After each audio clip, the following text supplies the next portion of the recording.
Assalamualaikum warahmatullahi wabarakatuh. Halo teman-teman semuanya, perkenalkan nama saya Aneng Agustiani Suci Septiani dari kelas 2 Sistem Informasi B Politeknik Kalteks Riau dengan NIM 2357301093.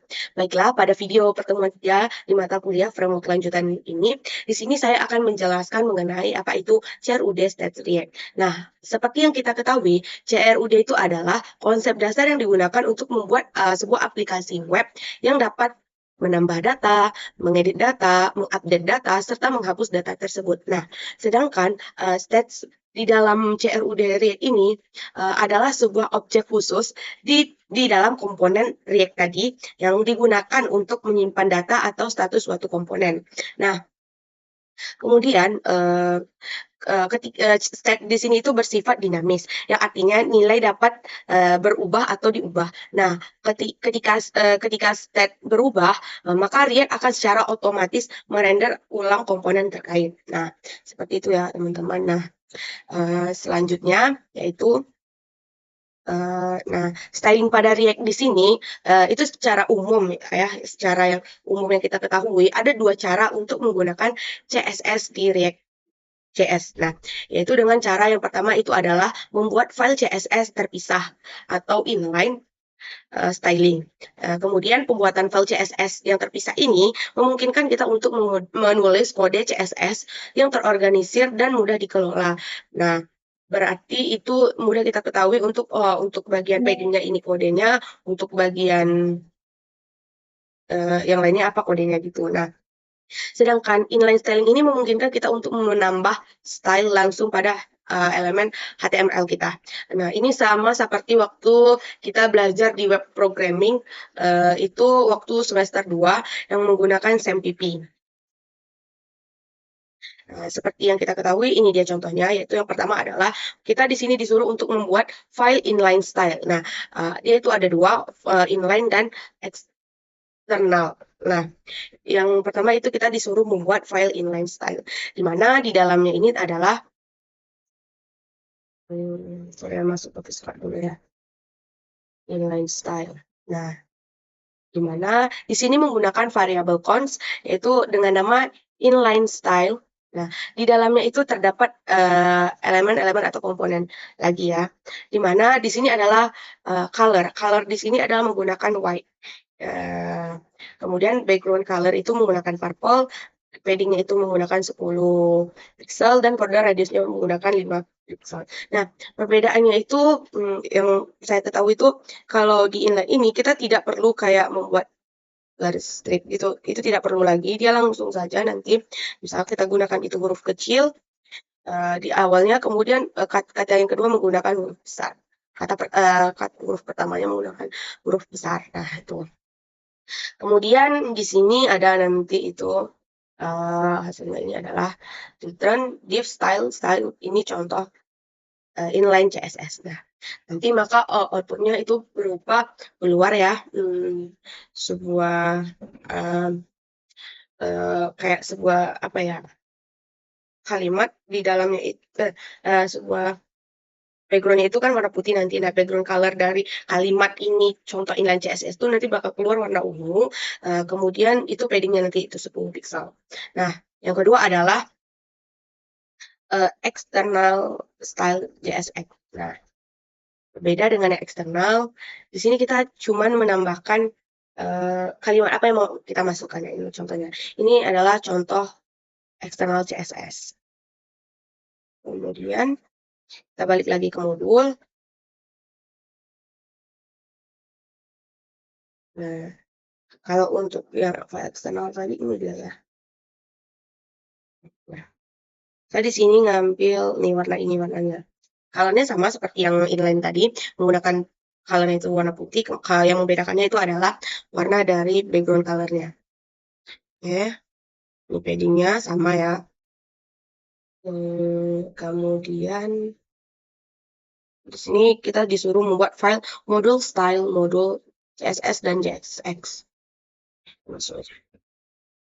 Untuk bagian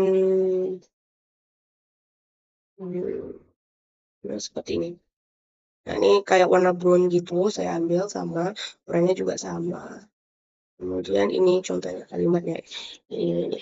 dia tetap menggunakan variabel const. Nah, selanjutnya itu adalah kita menggabungkan di dalam sebuah app JSX. Kita langsung saja kita buka Discord-nya. Nah, di sini kita menggunakan variabel const yaitu dengan nama app. Nah, di dalam ini yaitu ada kalimat cara customer. Nah, ini untuk yang kemarin ya. Nah, ini dia. Kita gabungkan saja inline style, external style, kemudian module style. Kemudian dia akan memanggil nantinya. Lalu kita buka modul lagi yaitu pembuatan file CSS terpisah atau inline style. Nah, ini dia tadi ya. Kemudian kita ini langsung saja yaitu membuat komponen produk CRUD, di mana langkah-langkahnya adalah kita disuruh membuat file baru dengan nama produk CRUD.csx. Nah, kemudian kita masukkan komponen-komponennya. Nah, di sini saya sudah membuat untuk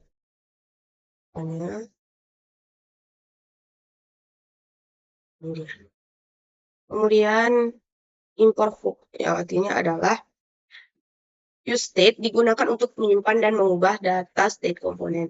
Sedangkan use effect yaitu digunakan untuk mengambil data dari API kita saat komponen pertama kali dimuat. Nah, langsung saja kita di sini menambahkan stage management. Di sini terdiri dari 4 yaitu ada produk, title, price, kategori, gambar, dan edit index, di mana produk di sini menyimpan sebuah daftar produk, kemudian untuk title, price, kategori, sama gambar, itu menyimpan input data dari form nanti yang ketika misalnya user itu milih apa gitu atau kita, nanti maka data itu akan tersimpan. Kemudian edit index ini digunakan untuk mengetahui apakah ini dalam mode edit atau tidak. Nah, kemudian masuk, kemudian dia ya. Di sini sudah membuat dengan variabel const dengan nama produk CRUD. Di dalamnya itu ada terdapat produk, title, price, kategori, image, dan edit text. Seperti yang tadi ya, kita ketikkan tadi. Ini sudah saya ketikkan karena waktu cobaan di lab. Selanjutnya itu adalah fetch data produk yang dimana ini dapat mengambil daftar produk dari API kita yaitu Vector tadi saat halaman pertama kali dimuat. Ini dia contohnya ya.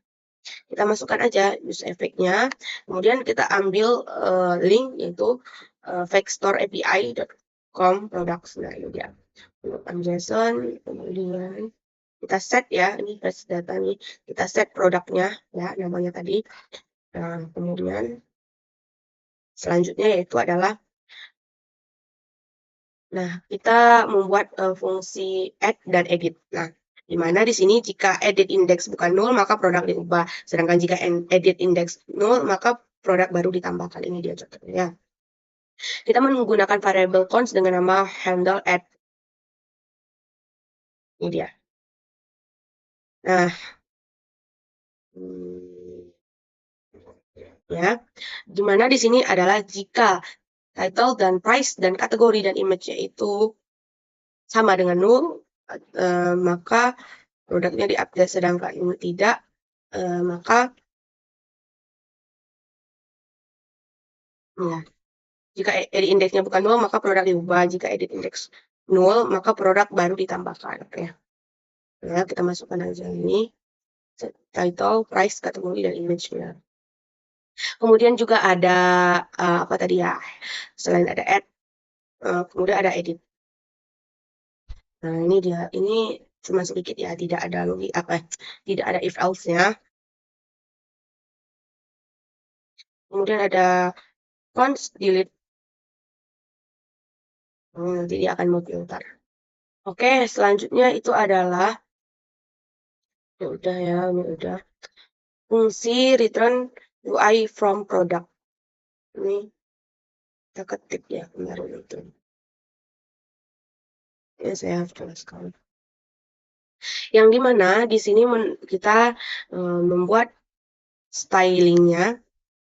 Untuk bagian yang pertama adalah kalimat manajemen produk. Di sini menggunakan font size 20 pixel, kemudian font weight-nya itu adalah bold, text align-nya adalah center, dan margin button-nya adalah 12 pixel. Nah, kemudian untuk yang lainnya itu, ya teman-teman, untuk nama produknya ini, untuk harganya ini, kemudian untuk kategori ini untuk gambar. Oke. Nah, bagian yang nama produk di sini berbeda dengan yang manajemen produk. Untuk bagian bordernya itu adalah 1 pixel.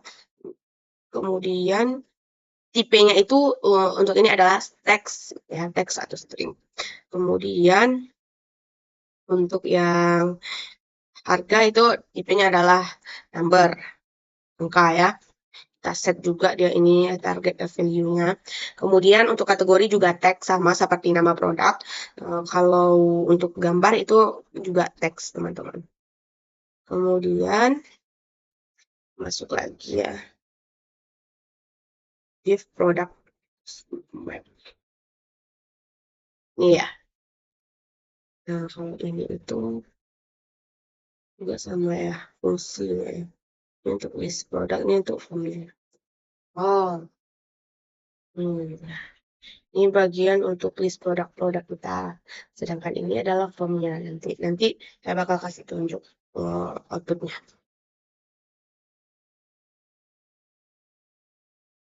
Ini ya. Ini teman-teman. Nah, itu dia. Nah, di sini ada ratingnya. Kemudian ada colornya, text colornya. Ya, blue, purple, yellow, red. Nanti saya akan jelaskan. Kemudian langsung saja kita run ya.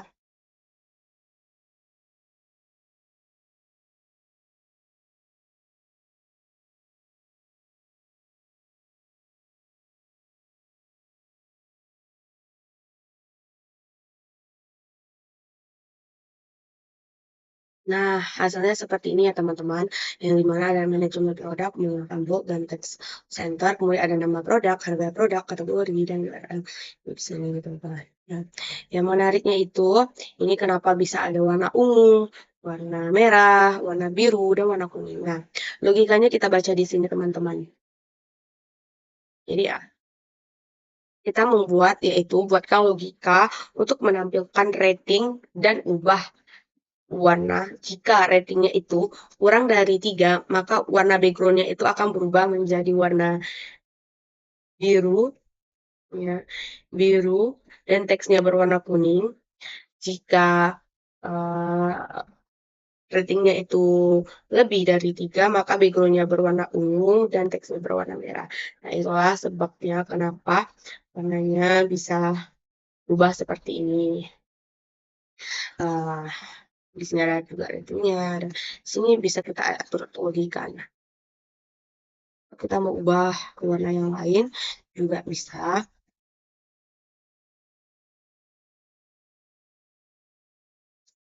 Saya misalnya mengubah ke warna brown ya, ini silver. Background colornya aja yang kita ubah. Coba aja ya.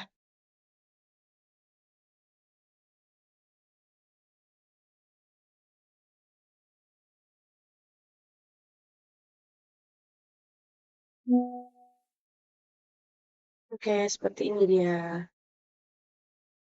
Nah, sedikit lagi colornya juga. Nah, ini.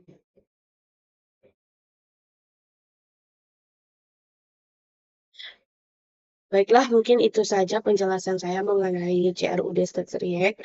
Lebih dan kurang saya mohon maaf. Saya akhiri. Wassalamualaikum warahmatullahi wabarakatuh.